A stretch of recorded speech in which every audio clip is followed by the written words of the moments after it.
কালকে সকালে তুমি অফিসে যাবে না। কাল সকালে তোমাকে বাসায় থাকতে হবে। এ আবার কেমন কথা? আমার কি বাসাতে বসে বসে সময় কাটানোর সময় আছে? বড় দায়িত্বশীল কাজ করি আমি। আমি প্রমাণ দিব।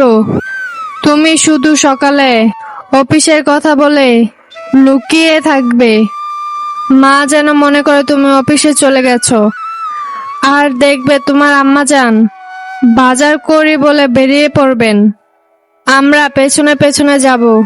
তাতেই বুঝতে পারবে আমি সত্য বলছি কিনা। আমি জানি তুমি মিথ্যা বলছো, কিন্তু তবুও আমি তোমার কথা রাখবো। যদি মিথ্যা প্রমাণিত হয় তাহলে তোমাকে নিয়ে আমি কিছু সিদ্ধান্ত নিব। কি সিদ্ধান্ত নেওয়ার দরকার আমিও ভেবে রেখেছি। চলো কালকে সকাল হলে দেখা যাবে আমি মিথ্যা বলছি নাকি সত্য। কালকে আমি তোমাকে প্রমাণ দেব